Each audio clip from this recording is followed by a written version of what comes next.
Radio Syiar Tauhid Aceh 96,1 FM. Sahabat berbagi ilmu Islam. Bismillahirrahmanirrahim. Assalamualaikum warahmatullahi wabarakatuh. Alhamdulillahirabbil alamin. Salatu wassalamu ala asrafil anbiya'i wal mursalin wa ala alihi wa sahbihi ajmain. Kaum muslimin pendengar radio Syiar Tauhid Aceh 96,1 FM. Alhamdulillah, pada malam yang berbahagia ini kita berjumpa kembali. Kita sudah lama tidak bersua via ruang dengar kita, yaitu program interaktif yang insya Allah akan berlangsung pada malam ini bersama Al-Ustadz Farhan Abu Mu'adz. Dan untuk malam ini, seperti yang sudah kita umumkan via media sosial, yang menjadi tema kita pada malam ini adalah kiat-kiat masuk surga tanpa azab dan hisab. Para pendengar dimanapun Anda berada, kaum muslimin, warga kota Banda Aceh, model kota Madani, warga Aceh Besar, Pulau Aceh, Pulau Sabang, dan dimanapun Anda berada yang bisa memantau kita pada malam yang berbahagia ini, mudah-mudahan para pendengar dimanapun Anda berada selalu dalam lindungan Allah Subhanahu wa Ta'ala, dimudahkan rezekinya, dimudahkan segala urusannya, dan mudah-mudahan pada pertemuan kali ini kita bisa mendulang manfaat, mengambil hikmah dari apa-apa yang disampaikan oleh Ustadz nantinya. Para pendengar dimanapun Anda berada, Ustadz sudah bergabung bersama kita di studio ini. Dan untuk menghemat waktu kepada Ustadz, kami persilakan untuk menyampaikan tausiahnya pada malam ini. Dan malam ini merupakan malam perdana Ustadz setelah kita sekian lama libur interaktif.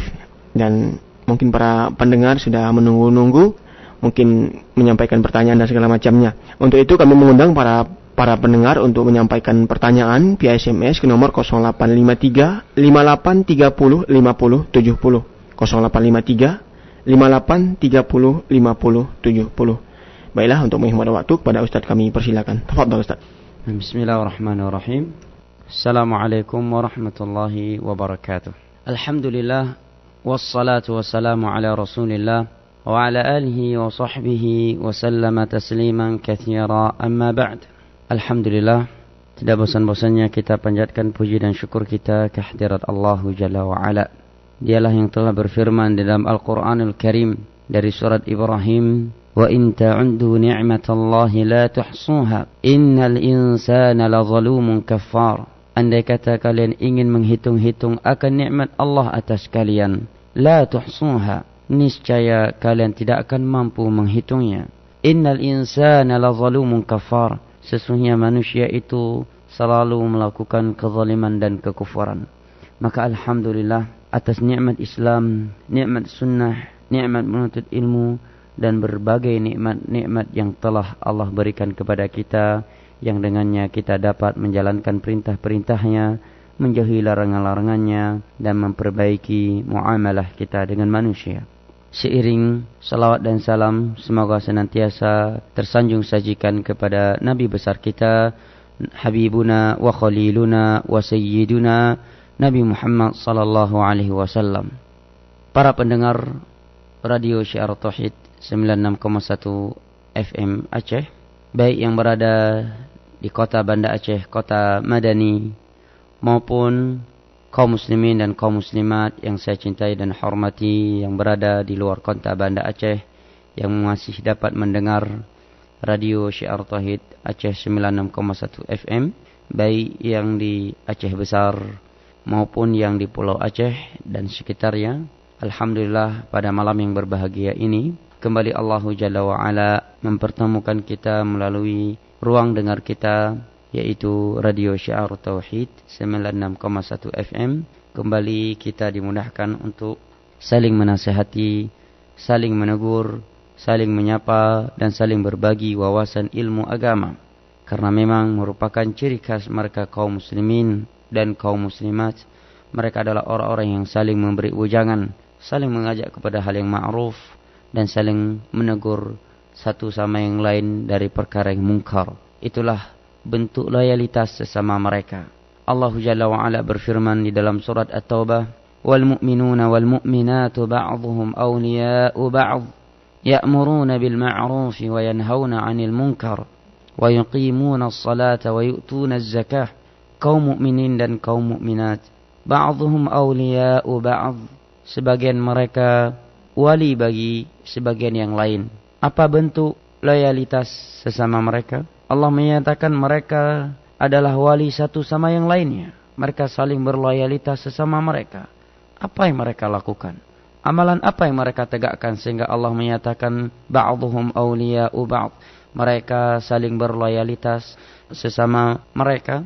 Allah menyebutkan ya'muruna bil ma'ruf, di mana mereka saling mengajak kepada hal yang ma'ruf, wa yanhauna 'anil munkar, dan saling melarang dari perkara yang mungkar. Inilah hakikat persaudaraan yang dibangun di atas iman. Inilah yang namanya kasih sayang persahabatan yang sesungguhnya. Al-Imam Syafi'i di dalam syairnya menyatakan laisa as-sadiqu man saddaqaq wa innama as-sadiqu man sadaqaq. Bukanlah yang namanya sahabat itu yang selalu membenarkan aksimu, selalu membenarkan sikapmu dan perbuatanmu, tetapi seorang sahabat yang jujur di dalam bergaul bersamamu adalah orang yang jujur di dalam menyikapimu. Kalau engkau keliru, dia membenarkan, dan apabila engkau lalai, dia mengingatkan. Maka mudah-mudahan melalui radio dakwah ini, radio Syiar Tauhid Aceh 96,1 FM ini, kita sesama kaum muslimin dan kaum muslimat, secara khusus kaum muslimin dan kaum muslimat yang ada di kota Madani, kota Banda Aceh ini dan yang sekitarnya, di sini kita dapat saling mengajak kepada hal yang ma'ruf dan kepada perkara yang mungkar. Tidak ada lupanya kita senantiasa berdoa kepada Allah agar Allah memberikan ganjaran dan balasan yang begitu besar dan yang tidak terhitung kepada keluarga Pais dan karib kerabatnya yang telah menginfakkan dan menjadikan radio ini menjadi radio dakwah. Melalui radio ini kita saling mengingat sesama kita dengan Al-Quranul Karim dan sunnah Nabi SAW. Dan mudah-mudahan melalui radio ini kita dapat mengeratkan persaudaraan antara kaum muslimin dan kaum muslimat. Baiklah para pendengar radio Syiar Tauhid 96,1 FM dimanapun anda berada, yang saya cintai dan hormati, rahimani wa rahimakumullah. Sebagaimana yang telah disampaikan oleh akhuna Al-Fadhil Abu Farhan, bahwa materi kita pada malam yang berbahagia ini berkaitan dengan kiat-kiat agar dapat masuk surga tanpa hisab dan adab. Kaum muslimin dan kaum muslimat yang saya cintai dan hormati, rahimani wa rahimakumullah. Tentunya surga merupakan impian setiap hamba. Tidak ada satupun seorang yang beriman kepada Allah yang tidak merindukan akan surga Allah Jalla wa'ala. Akan tetapi, janganlah kerinduan, harapan belaka yang ada pada diri-diri kita tanpa adanya usaha untuk mempelajari jalan-jalan yang dapat mengantarkan ke dalam surga Allah Jalla wa'ala, karena itu merupakan angan-angan yang tidak terpuji. Itu hanyalah bisikan-bisikan yang tidaklah terpuji karena tidak direalisasikan dengan amalan dan usaha. Maka pada malam yang bahagia ini saya akan membacakan sebuah hadis yang saya kutip dari Sahihul Bukhari dan Sahih Muslim. Hadis yang diriwayatkan oleh Al-Imam Al-Bukhari di dalam Sahihnya di dalam beberapa tempat. Tempat yang pertama pada nomor 3410. Tempat yang kedua pada nomor 5705 dan pada tempat yang ketiga pada nomor 5752 dan juga diriwayatkan oleh Imam Muslim pada nomor 222.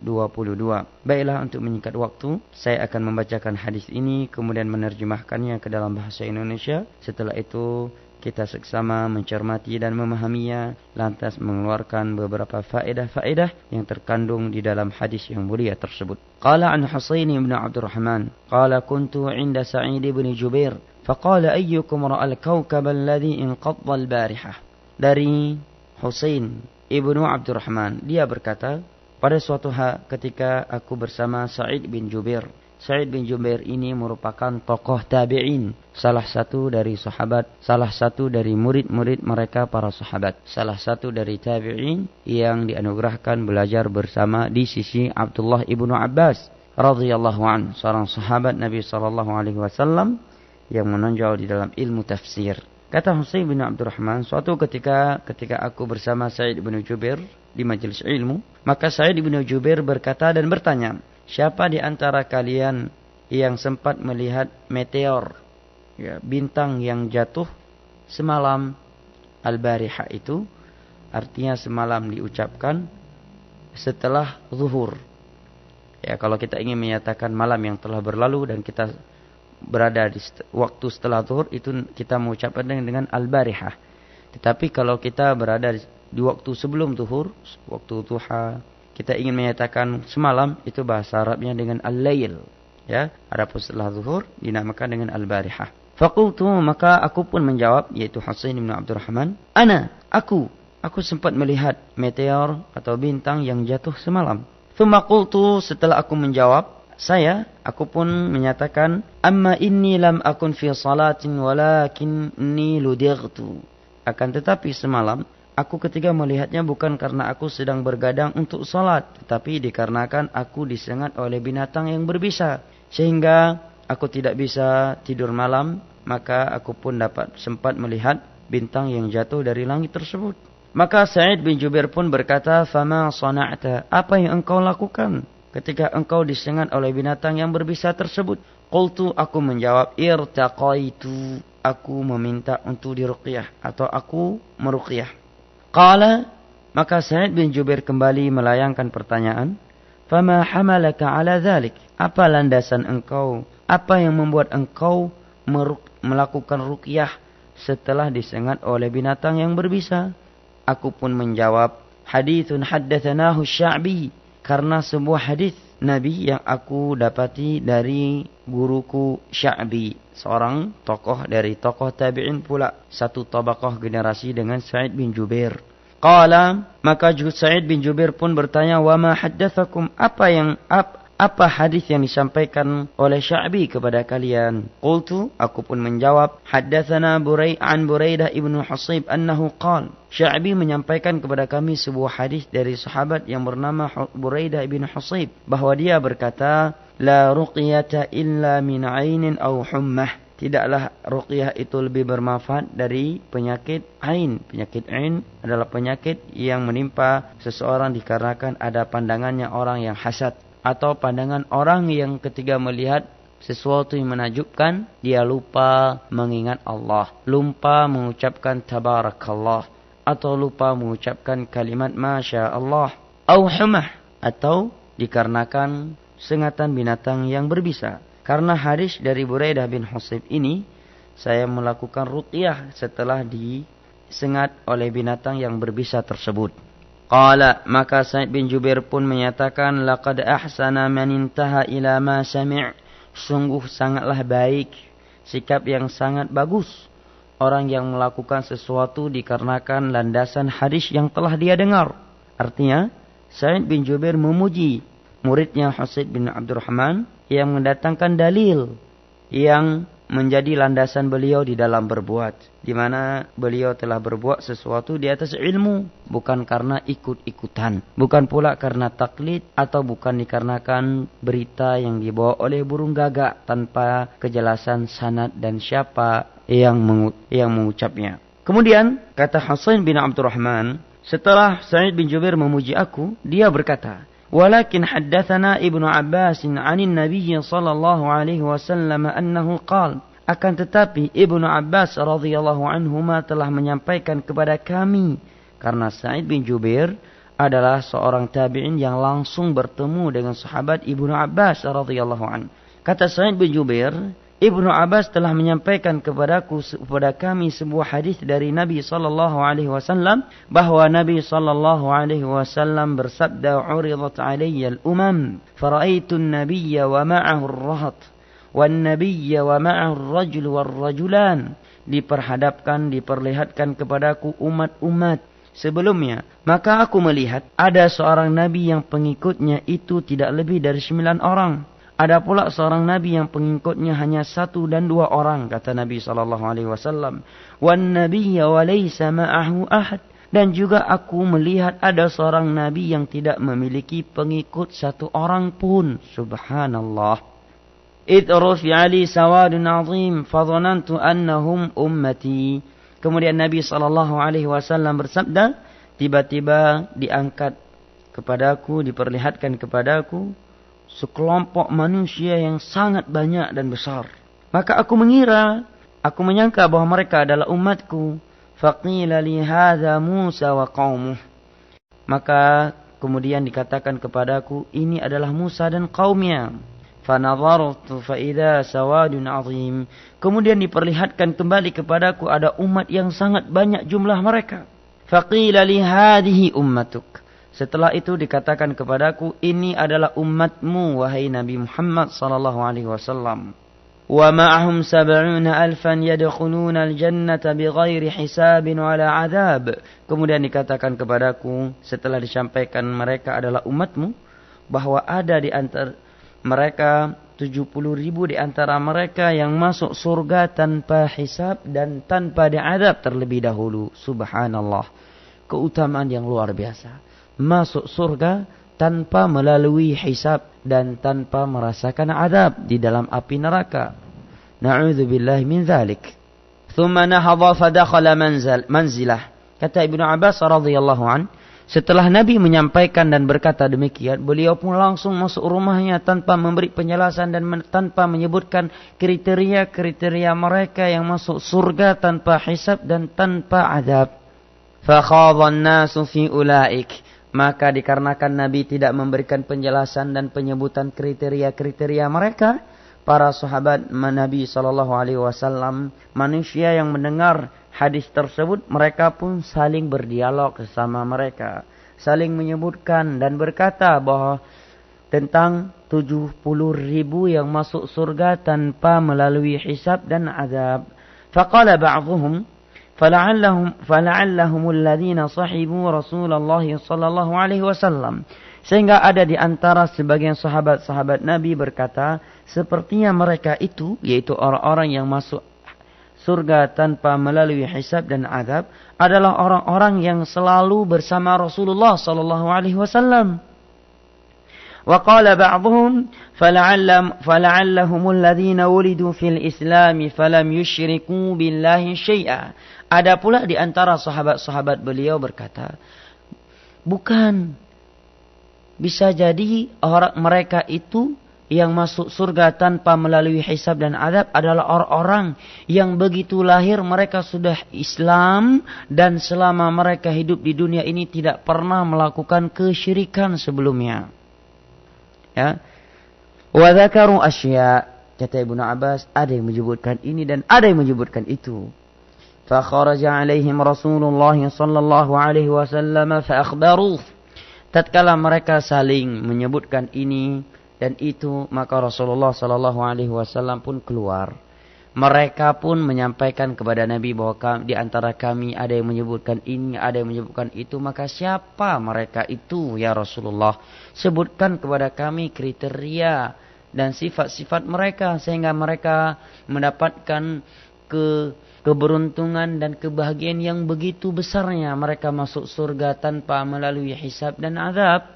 Maka Nabi pun menyatakan, humul ladzina la yastarqun wa la yaktun وَلَا يَتَطَيَّرُونَ وَعَلَى رَبِّهِمْ يَتَوَكَّلُونَ. Mereka adalah orang-orang yang memiliki kriteria. Yang pertama, la yastarqun, tidak meminta kepada manusia untuk diruqyah. وَلَا يَكْتُونَ, mereka tidak melakukan pengobatan kai, jadi membakar besi kemudian memasukkan ke bagian tubuh yang sakit. Ini kriteria yang kedua. Kriteria yang ketiga, wala yatatayyarun, mereka adalah orang-orang yang tidak bertatayyur, tidak mengadu nasib kepada selain Allah. Kriteria yang keempat, wa ala rabbihim yatawakkalun, dan mereka adalah orang-orang yang sempurna, yang senantiasa bertawakal, menyerahkan hati mereka, menggantungkan hati mereka hanya kepada Rabb mereka, Allahu Jalla wa Ala. Ini adalah hadis yang akan kita pelajari dan insyaallah ta'ala kita cermati seksama.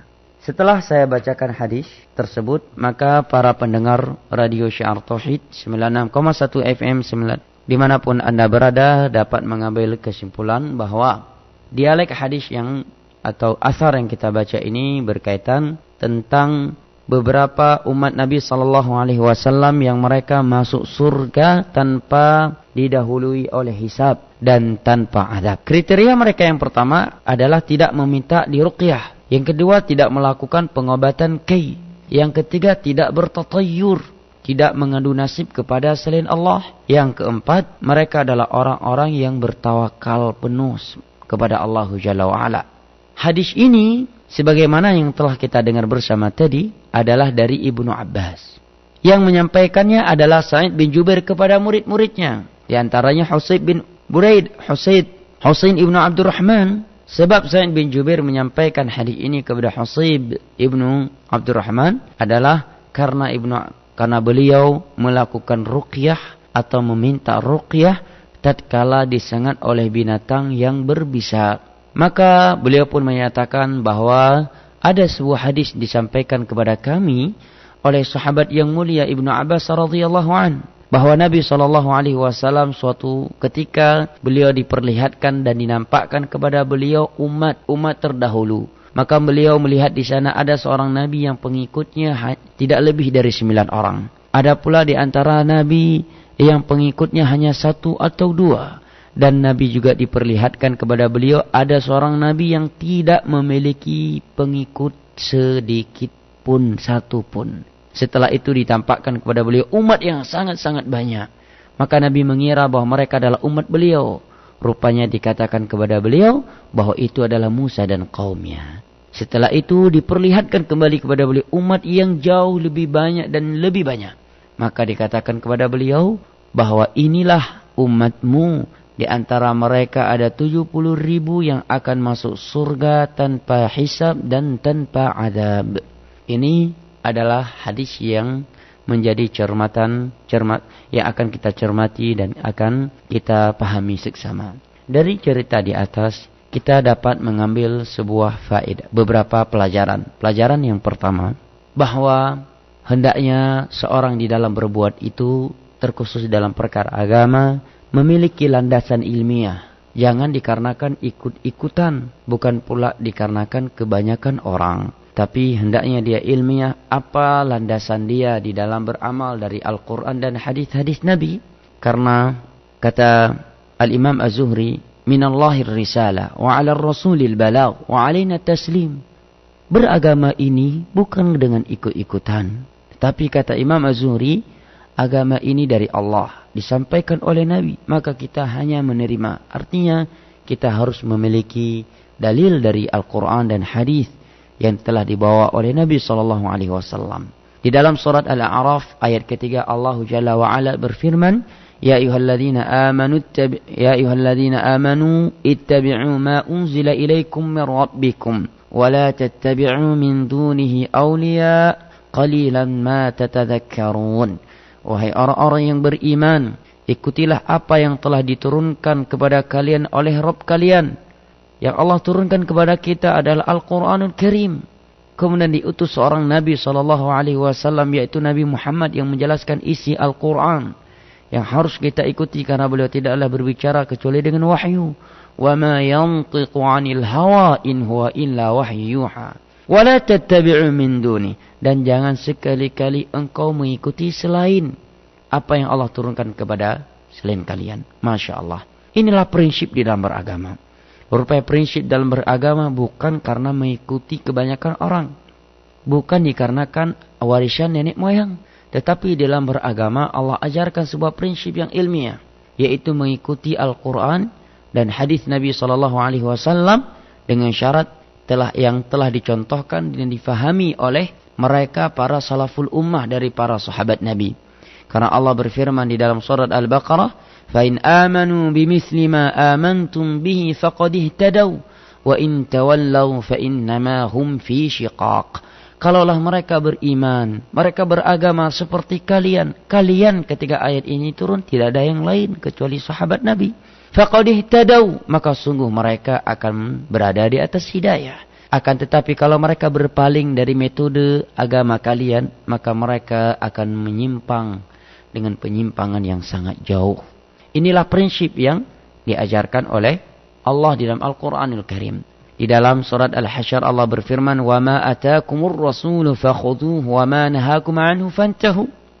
Dan apa yang dibawa oleh Rasul kepada kalian maka ambillah, dan apa yang dilarang maka jauhilah. Inilah prinsip yang ilmiah. Kalau kita mencermati prinsip ini, maka sungguh sangatlah logis. dan sangat indah. Karena kalau prinsip kita mengikuti Al-Quran dan As-Sunnah sesuai dengan apa yang telah dipahami oleh mereka salaful ummah, kita akan selalu berprinsip. Kita akan berprinsip dan akan selalu ilmiah dimanapun kita berada dan kapanpun. Baik ketika kita di Indonesia, di luar Indonesia, baik ketika kita berguru dengan fulan atau dengan berguru yang lain, baik kita belajar sebuah kitab ke kitab yang lain, selalu prinsip kita, saya tidak akan menerima kalau itu perkara agama kecuali ada landasan dari Al-Quran, sunnah Nabi yang telah dicontohkan oleh mereka salaful ummah. Bukan dikarenakan ini yang saya peroleh dari nenek moyang saya, karena itu adalah sebuah prinsip yang Allah cela di dalam Al-Quran. Bahkan Allah terangkan dalam Al-Quranul Karim, karena prinsip itulah yang menyebabkan kufar Quraisy di masa Nabi menolak ajaran yang dibawa oleh Nabi SAW. Mereka menyatakan sebagaimana Allah hikayatkan di dalam surat Az-Zukhruf, Inna wajadna aba'ana ala ummatin wa inna ala atharihim muqtadun. Sesungguhnya kami mendapati nenek moyang kami dengan cara beragama seperti ini, maka kami hanya mengikuti mereka. Masa kami lebih cerdas? Masa nenek moyang kami bisa salah? Dan seterusnya.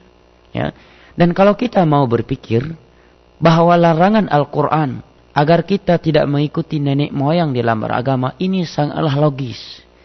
Kalau kita memikirkan, ini suatu yang memang tepat untuk dilarang. Kenapa? Karena kalau setiap orang mengikuti ajaran dan metode nenek moyangnya, mereka akan berpecah belah. Mereka akan saling bermusuhan. Kenapa?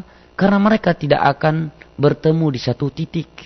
Yang orang Aceh memiliki tata cara beragama yang berbeda yang diwariskan oleh nenek moyang daripada orang Jawa. Orang Ambon memiliki warisan beragama dari nenek moyang berbeda lagi. Orang Sulawesi memiliki adat istiadat yang diwariskan oleh nenek moyang mereka yang berbeda dengan masyarakat Tanyo di Aceh. Orang Kalimantan juga berbeda. Tetapi tatkala mereka semua diseru dan diajak kepada satu titik yang sama, yaitu Al-Quran dan As-Sunnah, mereka akan mudah bersatu dan tidak akan berpecah belah dan akan tereratkan persaudaraan mereka.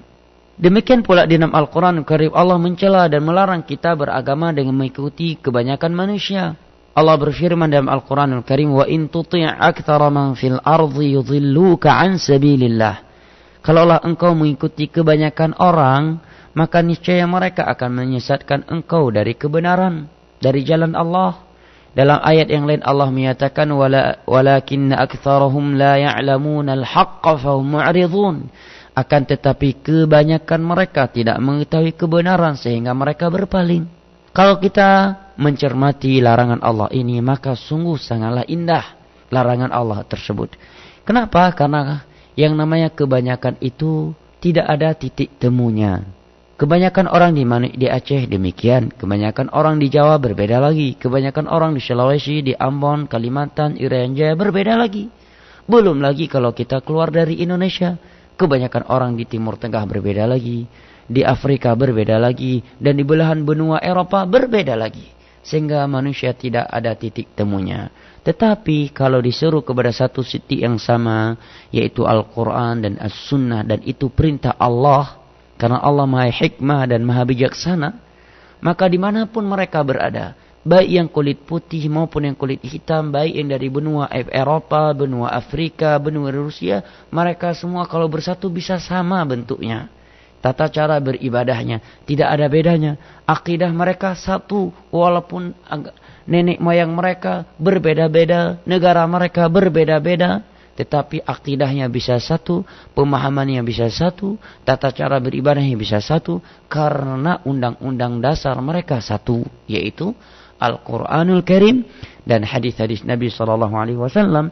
Oleh karena itu Al-Imam Syafi'i menyatakan, "Idza wajadtum syai'an fi kitabin min kutubi yukhaliful kitab was sunnah fadribuhu 'alal ha'id." Kalaulah kalian mendapati dari kitab-kitabku sesuatu yang menyelisih Al-Quran dan As-Sunnah, maka buang dia ke tembok.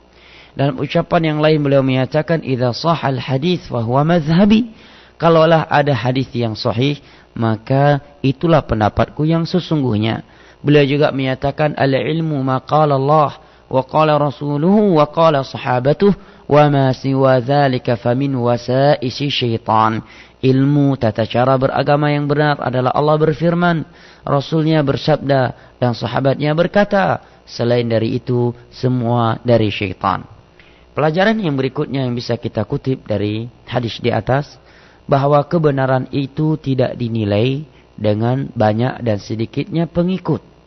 Karena kata Nabi, ada seorang Nabi yang beliau lihat, pengikutnya tidak lebih dari 9.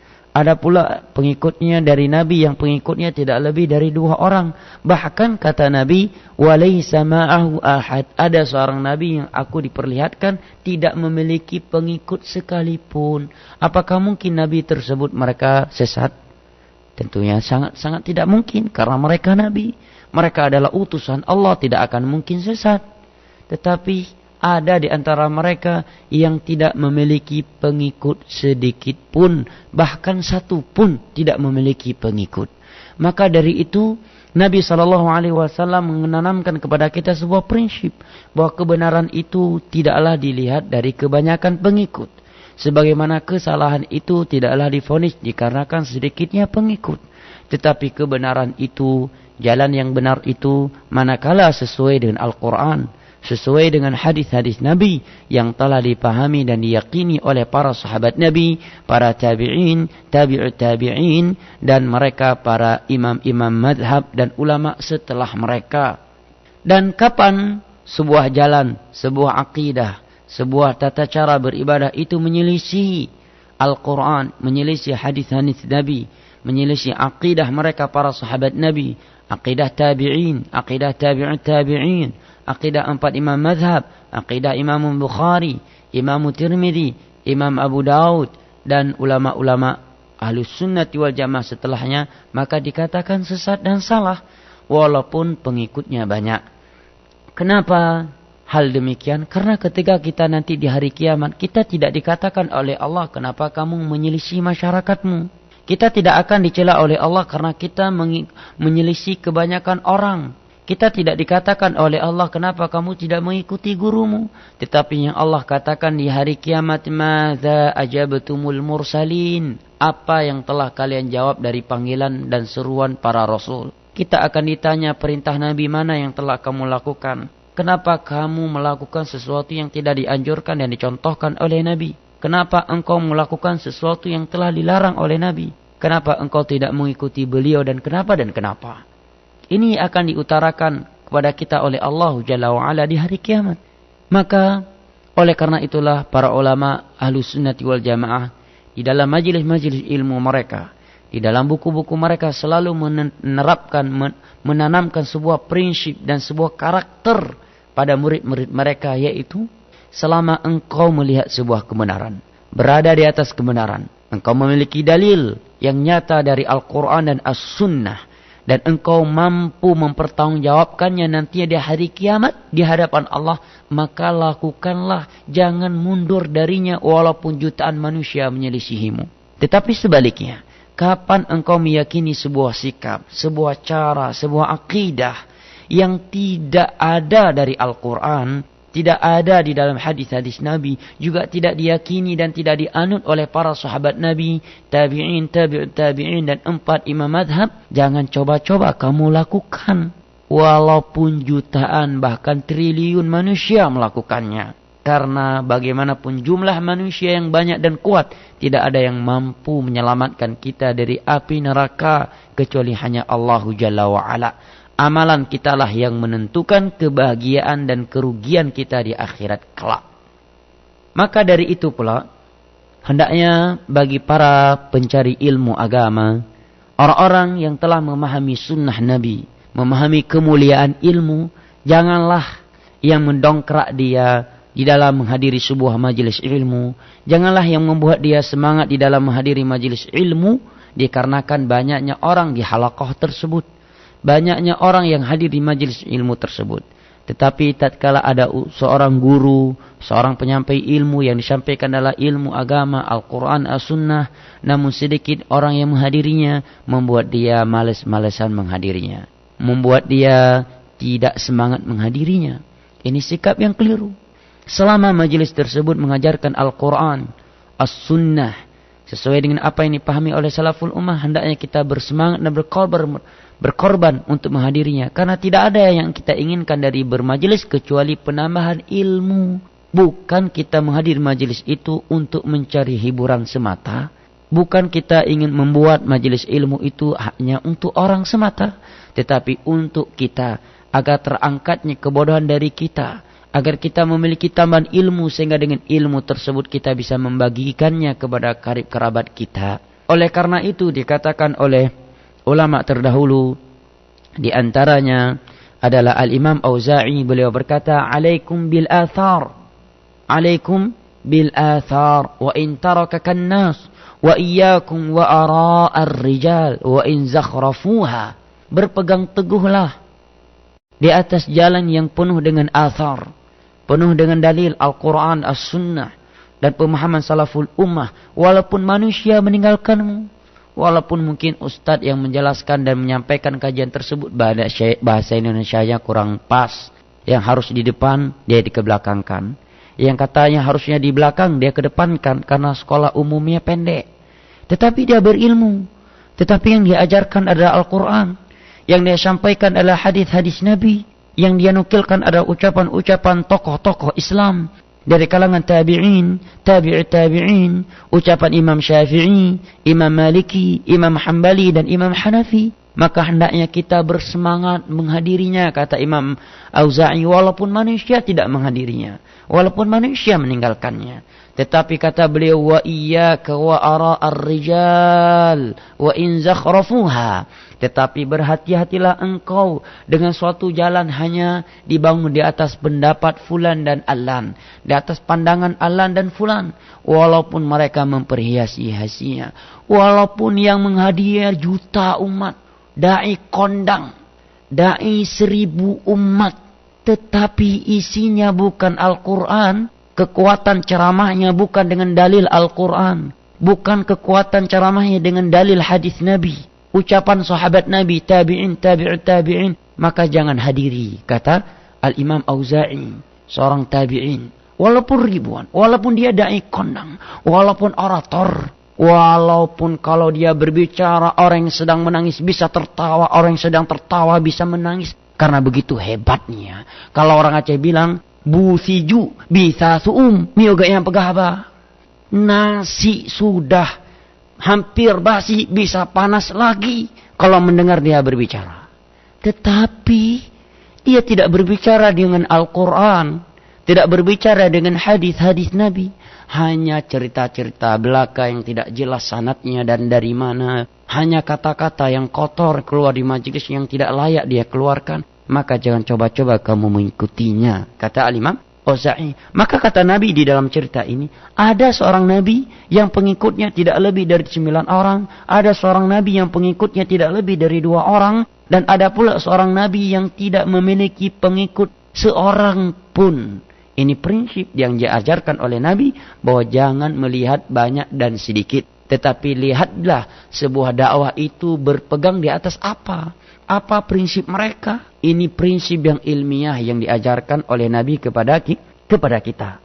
Tatkala kita mendengar ada tuduhan-tuduhan sebuah kelompok sesat, mereka diberikan nama dengan sebuah nama, mereka sesat, maka kita seorang muslim harus ilmiah. Yang pertama kita tanya, kenapa mereka dikatakan sesat? Kalau ada yang menjawab karena begini dan begitu, kita tanya lagi, apa buktinya? Karena bukti orang itu mengucapkan dan dia dikatakan sesat hanya 2 caranya. Yang pertama dengan tulisan-tulisannya, karangan-karangannya. Yang kedua mendengar ucapannya langsung. Maka minta, sebutkan karangan mereka dan mana kaset-kaset mereka, buktikan dan sebutkan di mana mereka mengucapkan. Kalau ada buktinya, katakan kembali apa kesesatannya dan kenapa sesat dan apa standar penilaian itu sesat. Kalau kita katakan penilaian sesuatu itu sesat dan benar dengan Al-Quran dan As-Sunnah, maka kita timbangkan dengan Al-Quran dan As-Sunnah. Kalau sesuatu sesuai dengan Al-Quran dan As-Sunnah, kenapa dikatakan sesat? Kalau prinsipnya dibangun di atas Al-Quran dan As-Sunnah, kenapa harus divonis sesat dan kenapa harus dilarang tersebar di tengah-tengah kaum muslimin? Bukankah undang-undang dasar kaum muslimin itu adalah Al-Quran dan As-Sunnah? Kenapa harus diwanti-wanti? Kenapa harus dilarang? Dan kenapa harus disesatkan? Ya, demikian prinsip yang diajarkan oleh Nabi SAW. Pelajaran yang berikutnya, yang Nabi menyebutkan bahwa kriteria mereka orang-orang yang masuk surga tanpa didahului oleh hisab dan adab. Yang pertama, mereka tidak yastarqun, tidak meminta diruqyah. Tahuilah, permasalahan ruqyah ini perlu saya titik beratkan, dia terbagi menjadi dua. Yang pertama, orang diruqyah tanpa meminta. Ini di luar pembahasan kita. Ya, karena Nabi pernah diruqyah oleh Jibril alaihissalam. Sebagaimana dalam hadis Bukhari dan Muslim. Sahabat-sahabat Nabi pernah diruqyah oleh Nabi. Ini pembahasan yang pertama. Pembahasan yang kedua, dia meruqyah orang lain. Dia meruqyah orang lain, baik karena diminta atau tidak diminta oleh orang lain tersebut. Ini juga di luar pembahasan kita. Ya, karena ada sahabat Nabi yang bernama Abu Sa'id Al-Khudri diminta untuk meruqyah seorang tokoh masyarakat yang disengat oleh binatang yang berbisa, maka beliau meruqyahnya dengan membaca Al-Fatihah. Yang ketiga, inilah pembahasan dan penyebutan kriteria mereka, yaitu meminta ruqyah. Si Muhammad sakit, maka dia meminta ruqyah kepada saudaranya, kepada temannya. Inilah pembahasan hadis ini. Nah, kalau dia ingin masuk, apa hukumnya? Para ulama menyebutkan dari sisi haram, dia tidak haram meminta. Misalkan saya sakit, ya saya kesurupan, na'udzubillah, kesurupan atau disengat oleh binatang yang berbisa. Saya meminta kepada akhuna Abu Farhan untuk meruqyah saya. Secara hukum tidak haram, tetapi perbuatan yang seperti ini dicela oleh Nabi SAW dan tidak dianjurkan. Yang ketiga, akan menghilangkan keutamaan masuk surga tanpa hisab dan adab. Para ulama membahas kenapa sih Nabi menyatakan orang yang meminta diruqyah, meminta kepada orang lain agar diruqyah, itu suatu yang tidak baik dan meluputkan darinya keutamaan masuk surga tanpa hisab dan adab. Karena kebiasaan, kata para ulama, kebiasaan di antaranya Syekh Shalih Al-Fauzan di dalam syarah kitab Tauhid, seorang menteri agama Saudi Arabia, beliau menyatakan karena kebiasaan orang-orang di masa jahiliyah, mereka terlalu menggantungkan hati mereka terhadap orang yang meruqyah mereka dan terhadap ruqyah itu, sehingga ini akan mengurangi hakikat tawakal seorang hamba kepada Allah. Ya, hakikat tawakal seorang hamba kepada Allah. Maka Nabi menyebutkan mereka adalah orang-orang yang tidak meminta ruqyah. Karena memang fi'lan secara realita kita melihat di lapangan orang-orang yang mereka melakukan ruqyah, kita melihat mereka lebih cenderung, hati mereka lebih percaya dan lebih terikat kepada orang yang meruqyah mereka daripada dokter. Padahal apa bedanya? Medis juga obat, ya, adalah pengobatan yang diperbolehkan. Ruqyah pun pengobatan yang diperbolehkan. Kenapa dia lebih menggantungkan dirinya kepada orang yang meruqyahnya? Di sini timbul pertanyaan. Ini menunjukkan ada sesuatu yang mengurangi tawakalnya. Padahal sama-sama yang menyembuhkannya adalah Allah. Orang yang meruqyah dia tidak bisa menyembuhkan dia. Dan tidak bisa lebih hebat daripada dokter yang menyuntik dia. Sama-sama hanya bisa mendatangkan sebab, adapun yang menyembuhkannya hanya Allah. Maka tatkala kebanyakan manusia di masa itu mereka terlalu menggantungkan diri mereka, hati-hati mereka kepada orang yang meruqyah, maka Nabi menyebutkan wala yastarqun. Orang-orang yang penuh yang bertawakal kepada Allah, mereka adalah orang-orang yang tidak meminta diruqyah. Ya, orang-orang yang tidak meminta diruqyah.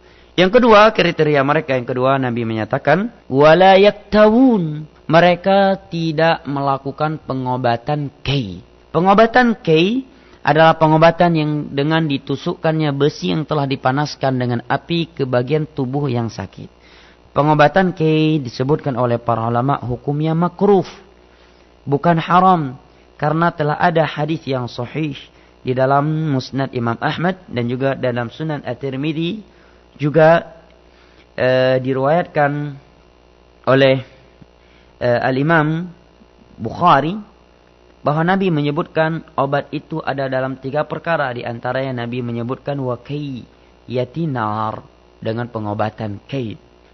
Para ulama menerangkan, di antaranya Syekh Saleh Al-Sheikh, seorang menteri agama Saudi Arabia, kenapa Nabi menganjurkan dan menegur kaum muslimin dari pengobatan K?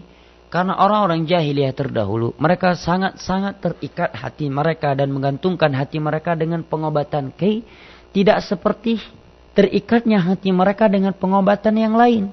Padahal meminum madu juga obat, meminum kencing onta juga obat.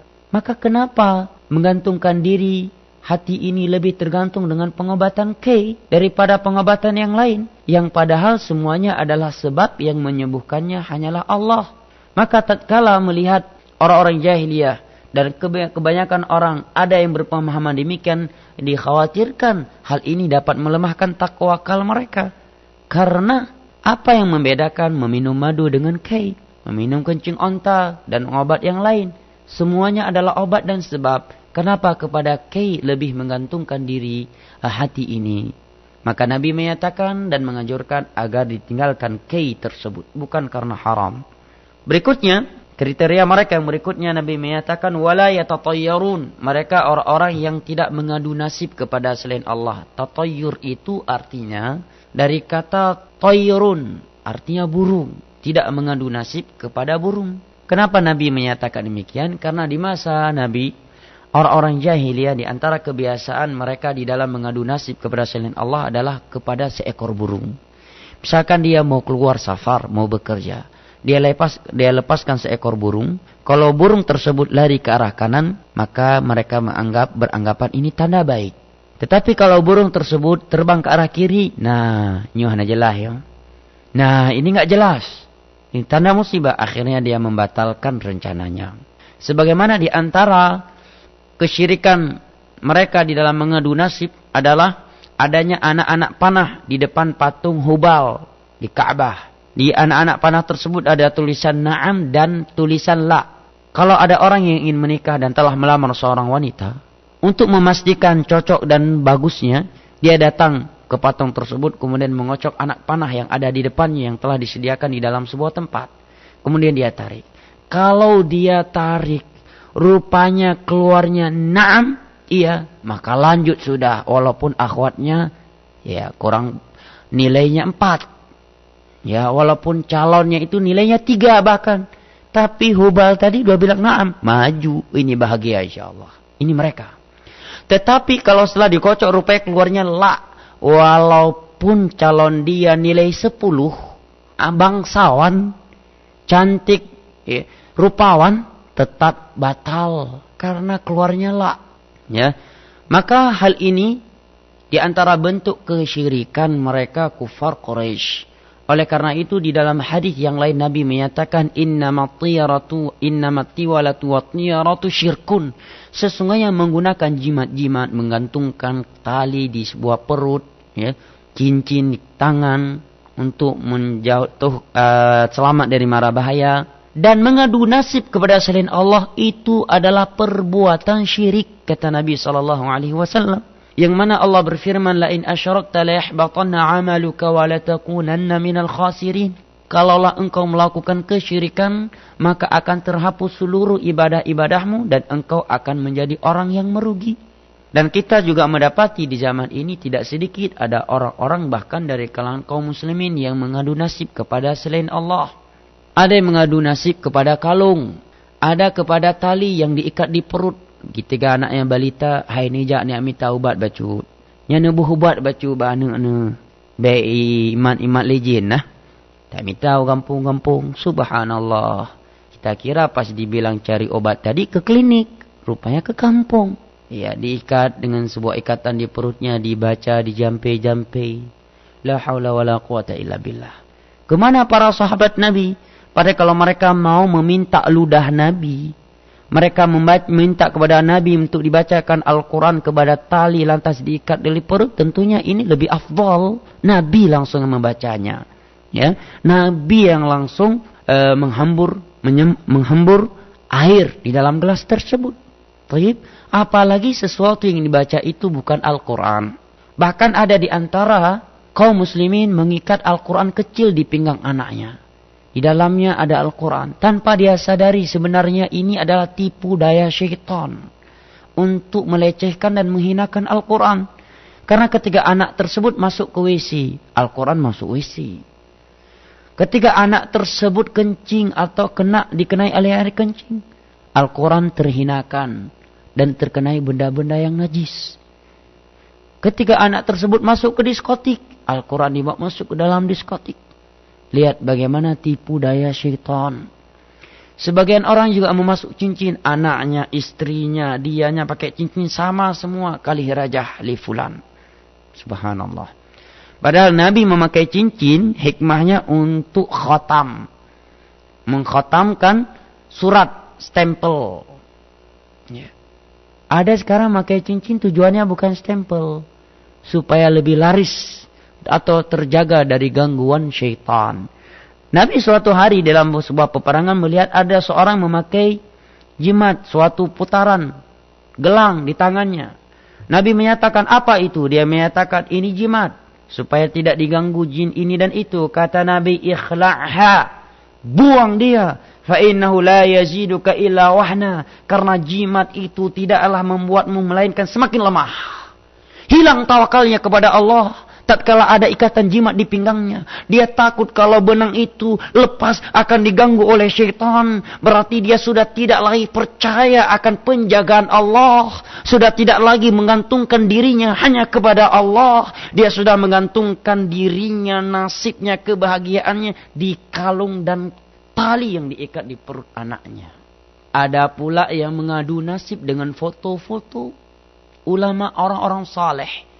Ditempelkan di warung-warung. Tujuannya biar barokah jual belinya. Subhanallah. Bukankah keberkahan harta, keberkahan rezeki itu hanya milik Allah? Bukankah yang memberikan dan mengatur rezeki banyak dan sedikitnya adalah di sisi Allah semata? Nabi saja tidak ada hak mengatur rezeki. Itu hanya hak rububiyah Allah. Selama bisnis yang kita lakukan halal, sesuatu yang kita jual adalah mubah, kenapa kita mengadu keberkahannya kepada selain Allah? La haula wala quwata illa billah. Kemudian Nabi menyatakan, wa ala rabbihim yatawakkalun. Mereka adalah orang-orang yang bertawakal kepada Allah. Apa itu tawakal? Para ulama menyebutkan tawakal yang benar, yang tepat adalah tawakal adalah apabila terkumpulkan padanya dua perkara. Yang pertama, sidqu al-i'timadi 'ala Allah wal akhdhi bil asbab al-mubah. Yang pertama, jujurnya hati ini di dalam ketergantungannya kepada Allah. Dia hanya mengadu nasibnya hanya kepada Allah. Dia memohon manfaat hanya kepada Allah. Dia meminta perlindungan dari mara bahaya hanya kepada Allah. Perkara yang kedua, wal akhdhu bil asbab. Setelah itu, dia mengambil sebab-sebab yang diperbolehkan. Ya. Dia bertawakal. Dia ingin punya anak. Maka dia bertawakal kepada Allah dan melakukan sebabnya menikah. Ingin punya anak, tapi maunya jomblo. Ya tidak mungkin punya anak. Ya. Dia ingin punya rezeki, tapi nggak mau kerja. Cukup di rumah, ya gani, ini peng sabau guni. Ya goni, berikan uang 1 goni. Akhirnya jatuh uang 1 goni, uang logam, patah lehernya. Seumur hidup nggak bisa kerja. Tidak demikian. Nabi SAW berkeliaran di pasar berjualan. Para sahabat Nabi berjualan. Ada sebuah hadis yang salah dipahami dalam bab tawakal ini. Yaitu hadis yang diriwayatkan oleh Imam Ahmad dari Umar bin Khattab radhiyallahu anhu. Yang hadis ini insyaallah kita tutupkan majelis kita pada malam yang berbahagia ini. Nabi SAW bersabda, "Lau annakum tawakkaltum 'ala Allahi haqqa tawakkulih, la razaqakum kama yarzuqu at-tayru taghdu khimasan wa taruhu bitana."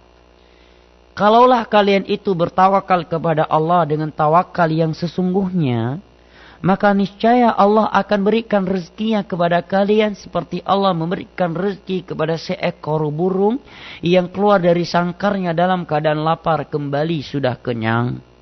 Maka kata dia, saya tawakal kepada Allah. Kemana? Saya berdakwah. Berapa lama? 40 hari. Lah anak istri? Gak ditinggalkan apa-apa. Ada Allah. Tawakal.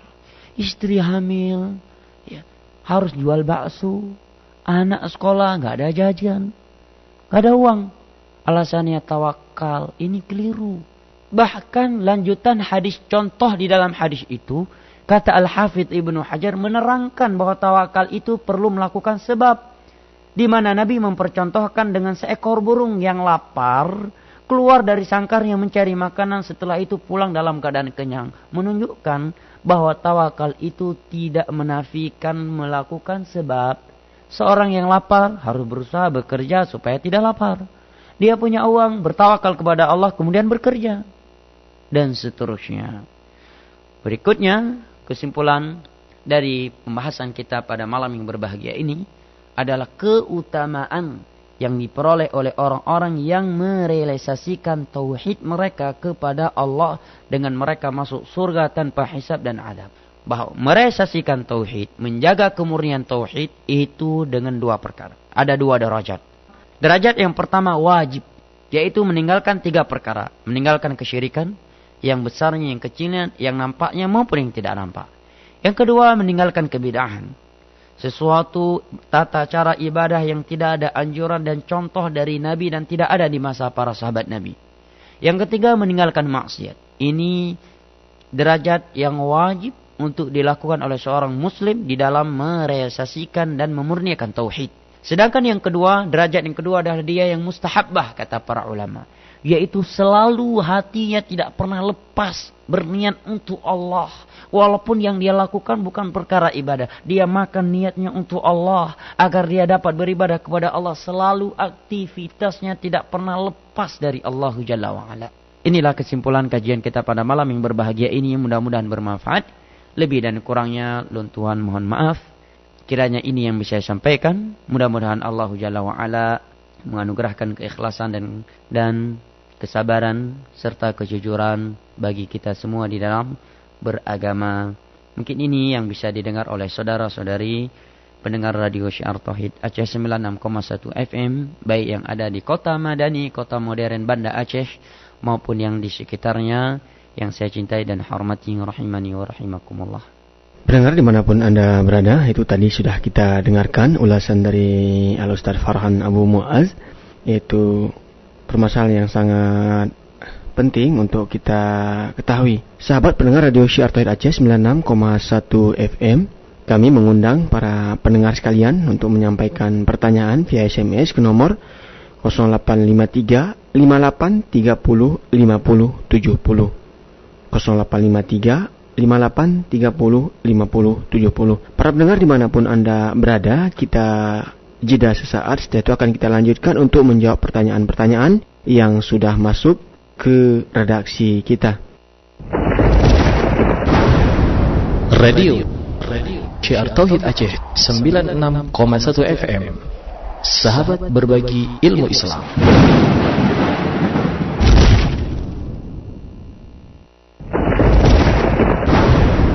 Radio Syiar Tauhid Aceh 96,1 FM. Sahabat berbagi ilmu Islam. Pendengar Radio Syiar Tauhid Aceh 96,1 FM, kembali lagi bersama kami pada malam ini, interaktif bersama Ustaz Farhan Abu Muaz.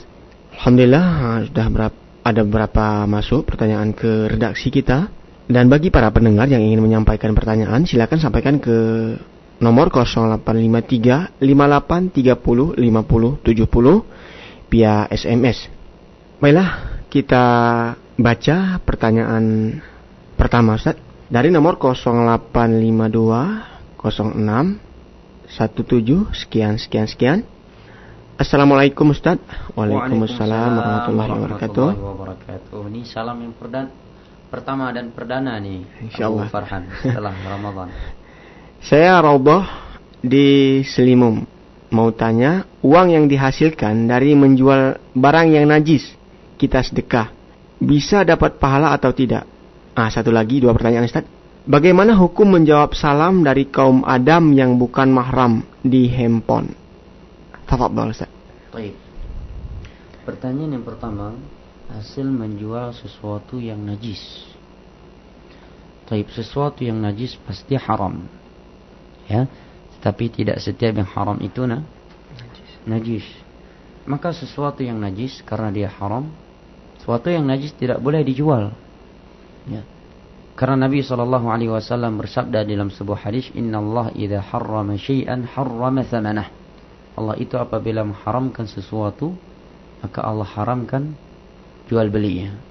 Kecuali sesuatu yang memang ada manfaat yang luar biasa kepada kaum muslimin, seperti himar ahli, keledai peliharaan yang haram dimakan tetapi diperjualbelikan di masa Nabi SAW karena manfaat yang luar biasa. Kalau diinginkan dalam jual beli najis, ada sesuatu yang Allah haramkan untuk dipergunakan, maka hasil dari jual beli tersebut adalah uang haram. Tidak boleh dia bersedekah dengannya. Karena Rasulullah SAW bersabda di dalam sebuah hadis yang diriwayatkan oleh Imam Al-Bukhari dan Muslim dari Abi Hurairah radhiyallahu anhu, Inna Allaha tayyibun la yaqbalu illa tayyiba. Allah itu maha baik, tidaklah menerima kecuali sesuatu yang baik. Maka hendaknya ketika dia menginfakkannya bukan dengan niat sedekah, tetapi dengan niat untuk membebaskan dirinya dari perbuatan dosa tersebut. Maka diberikan kepada kepentingan-kepentingan umum, kata para ulama, selain dari masjid, ya, selain dari masjid, karena masjid adalah tempat ibadah dan tempat salat, walaupun sebagian ulama menyebutkan boleh, tapi hendaknya lebih hati-hati untuk selain masjid, membangun pondok pesantren, kamar mandi, jalan buat kaum muslimin, sumur, ya, sumur. Karena kemanakah dibawa harta-harta dan uang hasil haram itu? Ada 3 pendapat di kalangan para ulama. Pendapat yang pertama dikatakan kepada sedekah yang sunnah, ya, orang yang bisa diberikan dari uang hasil pekerjaan yang haram adalah orang-orang yang bisa menerima sedekah sunnah yang lebih luas daripada orang-orang yang berhak menerima zakat yang wajib. Ini pendapat yang pertama. Pendapat yang kedua menyatakan dia boleh kecuali fakir miskin. Ya, dia boleh bukan untuk sedekah tetapi untuk pada sesuatu yang manfaatnya umum buat kaum muslimin. Pendidikan, tempat pendidikan, jalan, ya, sumur. Bahkan mereka ada yang berpendapat boleh juga masjid. Tapi yang rajih adalah pendapat yang ketiga yang kuat, dan itu lebih hati-hati. Boleh diberikan kepada selain sedekah kepada sesuatu yang manfaatnya umum buat kaum muslimin kecuali masjid. Ya, maka hendaknya uang riba, bunga, uang hasil jual beli yang tidak diperbolehkan, tidak digunakan ke dalam masjid untuk menjaga kesucian rumah Allah Jalla wa'ala. Adapun jawaban pertanyaan yang kedua, nasallahu salamah wal afiyah, hukum menjawab salam dari anak Adam melalui HP. Saya tanyakan dulu, anak Adamnya muslim atau non muslim? Kalau dia non muslim, maka Nabi mengajarkan kita hanya menjawab dengan kalimat wa'alaikum. Wa'alaikum, tidak boleh lebih. Tetapi kalau dia muslim, maka Nabi mengajarkan kepada kita dengan 2 cara. Cara yang wajib dan cara yang sunnah. Wajib adalah membalas sebagaimana dia ucapkan. Kalau dia mengucapkan assalamualaikum, yang wajib kita balas wa'alaikumussalam. Lebih dari itu adalah sunnah. Kalau dia mengucapkan assalamualaikum, maka kita, yang wajib bagi kita hanya membalas wa'alaikumussalam. Adapun lebih dari itu sunnah. Artinya warahmatullahi wabarakatuh, ini sunnah. Oleh karena itu, ketika ada seorang masuk ke masjid dan memberi salam kepada Nabi, mengucapkan assalamualaikum, Nabi membalasnya. Nabi menyatakan 10, pahalanya 10. Datang orang kedua, menjawab, memberikan salam dengan assalamualaikum warahmatullahi, Nabi menyatakan 20. Kemudian ada yang ketiga masuk menyatakan assalamualaikum warahmatullahi wabarakatuh, Nabi menyatakan 30. Sahabat bertanya, apa 10, apa 20 dan apa 30 ya Rasulullah? Nabi menyatakan dia mengucapkan assalamualaikum, aku menjawabnya dengan waalaikumsalam, maka pahalanya 10. Dia mengucapkan assalamualaikum warahmatullahi, maka pahalanya 20. Dia mengucapkan assalamualaikum warahmatullahi wabarakatuh, maka pahalanya 30. Ya, boleh bagi seorang wanita menjawab salam dari orang lelaki karena masuk ke dalam keumuman firman Allah di dalam surat An-Nisa, wa idza huyyitum bi tahiyyatin fahiyyu bi ahsana minha aw rudduha. Apabila disampaikan kepada kalian tahiyyah, kata selamat bagi orang-orang muslim adalah assalam, maka balaslah dengan cara yang lebih baik atau membalasnya. Maka seorang muslimah yang mendapat salam dari seorang lelaki, dia termasuk ke dalam keumuman ayat di atas. Kemudian Nabi SAW juga memberikan salam kepada wanita dan juga para sahabat Nabi. Mereka memberi salam kepada istri-istri Nabi. Ya. Namun kata para ulama di antara Al-Imam Nawawi bahwa seorang lelaki hendaknya tidak memberikan salam kepada wanita apabila dikhawatirkan munculnya fitnah. Kenapa? Karena memberi salam hukumnya sunnah. Menutup pintu-pintu fitnah hukumnya wajib. Beda halnya orang yang diberi salam, wajib bagi dia membalas. Orang yang memberi salam, memulai salam itu hukumnya sunnah. Jangan sampai demi ingin memunculkan sunnah, dia munculkan karena sunnah tersebut suatu perkara yang haram. Yaitu masuknya syaitan atau terbukanya pintu buat syaitan untuk merusakkan kehormatan mereka berdua. Ya, disinilah orang harus akil dan bijak. Dia melihat kalau saya beri salam buat wanita-wanita tersebut akan menimbulkan fitnah ataukah tidak. Maka jawabannya adalah wajib bagi dia membalas salam dari handphone tersebut apabila itu adalah orang yang muslim dan dia dominan sangkaannya tidak ada yang menelponnya kecuali seorang yang muslim. Wallahu taala a'lam bishawab. Wafaqallahu al-jami' lima yuhibbu wa yardah. Pertanyaan selanjutnya Ustaz dari nomor 0853 606 sekian. Pertanyaannya, Assalamualaikum Ustaz. Waalaikumsalam warahmatullahi wabarakatuh. Saat ini saya sering tidak menghadiri undangan-undangan di kampung karena acaranya banyak mengandung perbuatan syirik. Walau acaranya di samping rumah saya. Bagaimana, apakah bisa? Fadhal Ustaz. Nabi SAW di dalam sebuah hadis yang diriwayatkan oleh Al-Imam Al-Bukhari dan Muslim dari sahabat yang mulia Abi Hurairah radhiyallahu anhu. Nabi bersabda, haqqul muslim 'alal muslim khamsun wa fi riwayah sittun. Hak seorang muslim atas muslim yang lainnya ada 5 atau 6 dalam sebuah riwayat. Harus ditunaikan. Di antaranya Nabi menyatakan, idza da'aka fa'ajibhu. Apabila saudaramu tersebut mengundangmu, maka wajib bagi kamu mendatanginya. Ini hanya dalam perkara walimah diterangkan oleh kebanyakan para ulama. Akan tetapi para ulama menerangkan kewajiban menghadiri walimah tersebut apabila tidak ada unsur-unsur keharaman. Oleh karena itu di dalam sebuah hadis yang sahih, ketika Nabi SAW diundang kepada suatu walimah, kemudian beliau mendatanginya, kemudian di sana melihat ada maksiat, dan Nabi SAW adalah seorang tokoh agama, seorang Nabi, yang mana kalau ada beliau di sebuah area yang ada maksiat, manusia akan menganggap itu bukan maksiat dan satu hal yang boleh. Maka Nabi pun meninggalkannya. Ya. Dan di dalam sebuah hadis yang lain yang diriwayatkan oleh Imam Muslim dari sahabat Nabi SAW Abu Sa'id Al-Khudri radhiyallahu anhu. Nabi SAW bersabda, man ra'a minkum munkara falyughayyirhu biyadihi, fa in lam yastati' fa bilisanihi, fa in lam yastati' fa biqalbihi, wa dzalika adhaful iman. Barang siapa di antara kalian melihat kemungkaran, dan mungkaran yang paling besar yang akan meruntuhkan langit dan bumi adalah kesyirikan.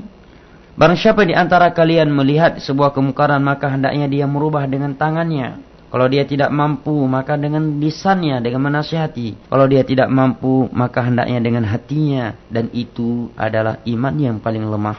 Para ulama menerangkan bahwa mengingkari kemungkaran dengan hati, dengan dia membencinya dan meninggalkan tempat tersebut. Maka sikap penanya saudari yang bertanya atau saudara yang bertanya tersebut bukanlah sikap yang keliru. Bahkan itu adalah sikap yang tepat. Akan tetapi hendaknya seorang bijak. Apabila di sebuah acara tersebut acara yang syar'i atau bukanlah acara yang terlarang, tapi terdapatkan di dalamnya unsur-unsur terlarang, maka hendaknya dia berusaha mencari di waktu yang tidak ada keharaman di situ.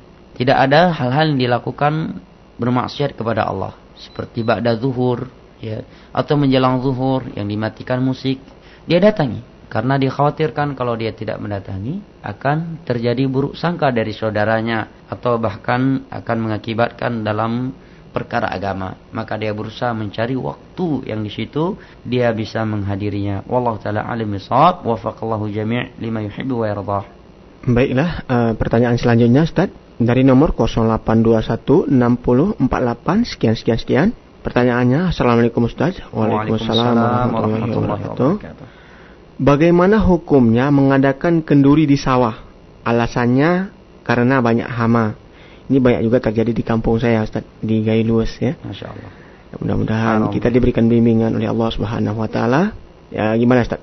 Tolong diberikan komentarnya atau jawaban tentang pertanyaan ini. Baik, di dalam sebuah hadis Nabi bersabda, "Qulil haqqa walau kana murra." Ucapkan kebenaran itu walaupun pahit rasanya. Ketahuilah, kenduri belang tersebut karena anggapan biar tikusnya hilang, biar hamanya hilang. Ini salah satu bentuk tatayur, mengadu nasib kepada selain Allah. Terjadi paceklik di masanya Umar. Mereka tidak melakukan sembelihan-sembelihan, tetapi mereka melakukan istisqa. Ya. Terjadi peperangan di masa Abu Bakar dan kekeringan di masa para sahabat. Tidak ada yang melakukan kenduri yang demikian. Dan orang-orang yang melakukan kenduri, menyembelih itu di sawah tersebut, dikhawatirkan ini adalah sembelihan untuk selain Allah. Yang mana Nabi SAW bersabda, "La'anallahu man dzabaha li ghairillah." Laknat Allah kepada orang yang menyembelih untuk selain Allah. Ya.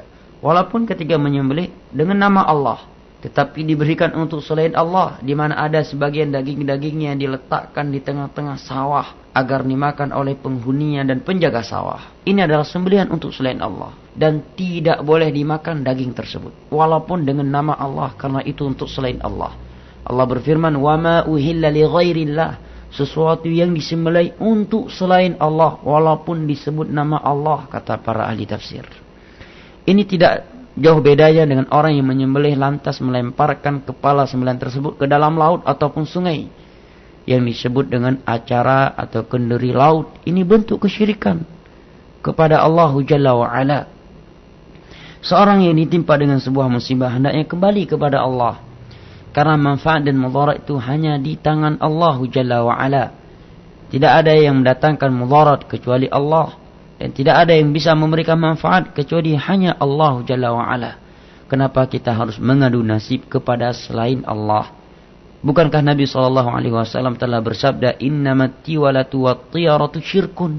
Sesungguhnya jimat-jimat itu dan mengadu nasib selain kepada selain Allah itu adalah kesyirikan. Yang menumbuhkan padi kita adalah Allah Subhanahu wa taala. Yang menggugurkannya adalah maksiat-maksiat yang banyak kita lakukan. Apabila sebuah tempat mereka ingin dimakmurkan sawah mereka, laut mereka, hendaknya mereka mengurangi dan bertobat dari maksiat yang mereka lakukan.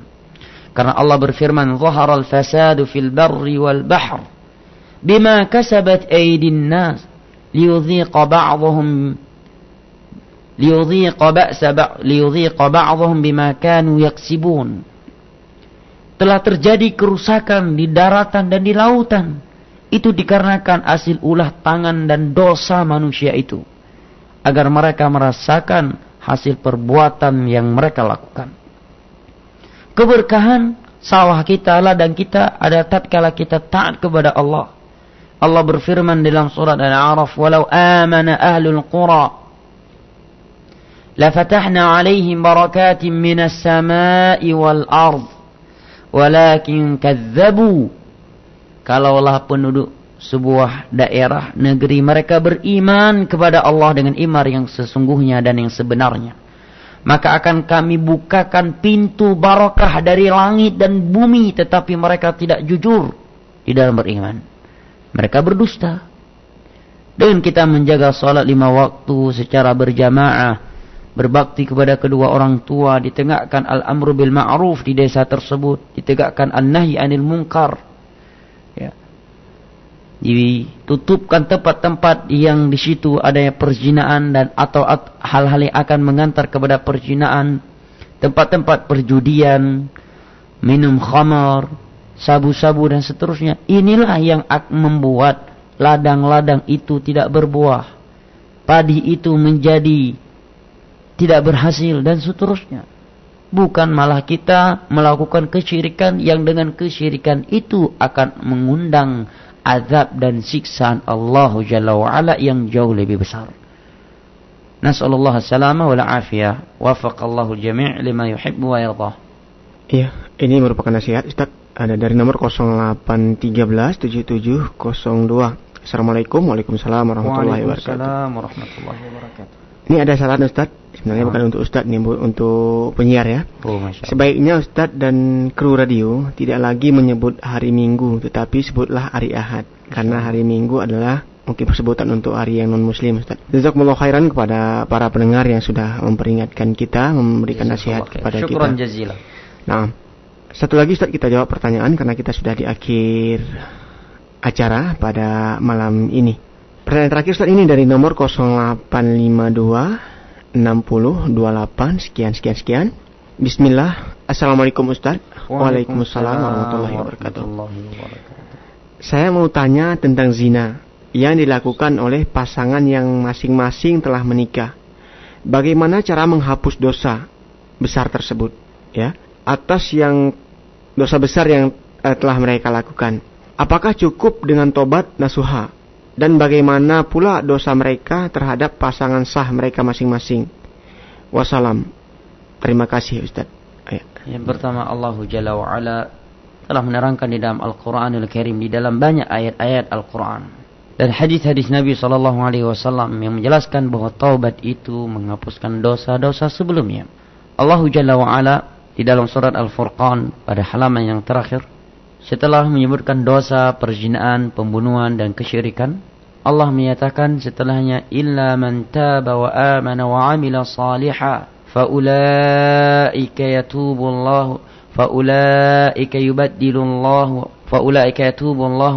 alaihim mataba ulaika yubaddilullahu sayyiatihim hasanat. Kecuali orang-orang yang bertaubat setelah itu, beriman dan beramal saleh, maka Allah akan berikan taubat kepada mereka, dan mereka adalah orang-orang yang digantikan kejelekan dengan kebaikan. Di dalam surat Az-Zumar Allah berfirman, qul li'ibadiyalladzina asrafu ala anfusihim la taqnatu min rahmatillah innallaha yaghfiru dzunuba jami'a. Katakanlah wahai Muhammad kepada hamba-hambaku yang mereka telah banyak melakukan dosa, agar mereka tidak pesimis dari rahmat Allah, karena sesungguhnya Allah adalah zat yang maha mengampuni seluruh dosa-dosa apabila pelakunya bertaubat. Di dalam hadis yang diriwayatkan oleh Imam Muslim dari Abi Musa al-Asy'ari radhiyallahu anhu, Nabi bersabda, innallaha yabsutu yadahu bil-laili yatuba minhu musii'un nahar wa yabsutu yadahu bin-nahar liyatuba minhu musii'ul lail. Sesungguhnya Allah membentangkan tangannya di malam hari agar bertobat orang yang berbuat maksiat di siang hari. Dan sesungguhnya Allah membentangkan tangannya di siang hari agar bertobat orang yang berlaku maksiat di malam hari. Dan Nabi SAW menyebutkan bahwa selama matahari belum terbit dari arah barat, maka pintu taubat selalu terbentang dan diterima. Namun taubat yang diterima oleh Allah adalah taubat yang memenuhi beberapa syarat. Syarat yang pertama, disebutkan syarat-syarat tersebut oleh Al-Imam Nawawi di dalam bab taubah dalam kitabnya Riyadhus Shalihin.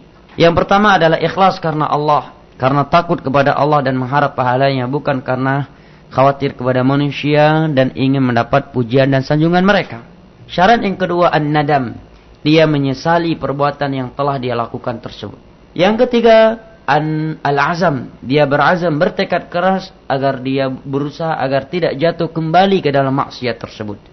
Nabi bersabda, la yuldaghul mu'minu min juhrin wahidin marratain. Seorang mukmin itu dia tidak akan disengat dari satu lubang yang sama sebanyak 2 kali.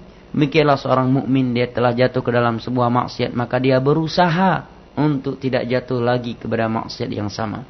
Syarat yang keempat, al-ikhla', dia mengangkat dirinya dari maksiat tersebut. Jangan dia menyatakan bermaksiat, saya bertobat, saya menyesali, saya berazam tidak melakukan lagi, tetapi dia tetap masih di atas dosa tersebut. Dosa zina adalah dosa yang sangat besar. Bahkan di antara ulama menyatakan dosa setelah kesyirikan, kemudian kebid'ahan adalah dosa syirik. Adalah dosa kesyirikan. Di dalam sebuah dosa zina. Di dalam sebuah hadis Nabi diperlihatkan wanita-wanita yang kemaluan mereka dibakar dengan api panas, dibakar, dimasukkan, dikeluarkan, dimasukkan kembali. Kemudian ditanyakan oleh Nabi siapa mereka, maka dijawabkan haula'i zunah, mereka ini adalah para pelaku zina, dibakar dan ditusuk dengan besi yang panas di kemaluan mereka. Satu hari di hari kiamat bagaikan 50.000 tahun di dunia. Tetapi barang siapa yang bertobat dengan syarat-syarat di atas, Allah yang akan mengampuninya. Bagaimana kondisi sah tidak sah pernikahan mereka? Maka dilihat nikahnya ketika mereka di atas perzinaan sebelum bertobat ataukah belum. Maka hendaknya dia datang dan bertanya kepada KUA setempat. Nah, wallahu taala alam bisawab. Kiranya ini yang saya bisa sampaikan, dan akhuna Abu Farhan, lebih dan kurangnya kami mohon maaf. Salam kami dan senantiasa doa kami kepada saudara-saudara kami kaum muslimin yang sedang sakit. Semoga mereka disembuhkan segera oleh Allah Jalla wa'ala. Yang sedang sedang berada di atas ranjang rumah sakit, mudah-mudahan Allah segerakan kesembuhan mereka dengan sempurna dan cepat. Dan semoga Allah Jalla wa'ala menganugerahkan pahala yang besar kepada keluarga-keluarga mereka yang ditimpa dengan musibah dari Allah Jalla wa'ala. Ini yang bisa saya sampaikan. Wabillahi taufiq wal hidayah. Wa sallallahu ala nabiyina Muhammad wa ala alihi wa sahbihi wa sallam. Wa akhiru da'wana anil hamdulillahi rabbil alamin. Wassalamu alaikum warahmatullahi wabarakatuh. Waalaikumsalam warahmatullahi wabarakatuh. Baiklah para pendengar kaum muslimin dimanapun Anda berada, kita sudah berakhir acara kita pada malam hari ini. Dan mudah-mudahan apa yang kami sampaikan, apa yang Ustaz jelaskan bisa bermanfaat bagi kita, bisa kita pahami. Dan tentunya kami mohon maaf atas segala kekurangan. Kritik sarannya sangat kita harapkan untuk membangun media dakwah kita ini bagi para pendengar dimanapun Anda berada. Untuk hari ini kami informasikan juga, insya Allah interaktif kita akan berlanjut dan kemudian akan kita update terus jadwal-jadwalnya dan akan kita umumkan siapa penceramahnya, apa materinya. Ya, mudah-mudahan para pendengar bisa bergabung terus bersama kita untuk mendalami agama Islam, untuk mengangkat kejahilan yang ada pada diri kita, dan tentunya untuk mengharap ridha Allah Subhanahu wa taala. Mudah-mudahan para pendengar selalu sehat walafiat dan dimudahkan segala urusannya oleh Allah Subhanahu wa taala. Sembari menemani suasana malam pada hari ini, pada malam ini, saya akan menghadirkan murotal Quran ya, yang terbaik, yang termerdu akan saya perdengarkan ke ruang dengar para sahabat sekalian, kaum muslimin dimanapun Anda berada. Wabillahi taufiq wal hidayah. Assalamualaikum warahmatullahi wabarakatuh. Radio Syiar Tauhid Aceh 96,1 FM. Sahabat berbagi ilmu Islam.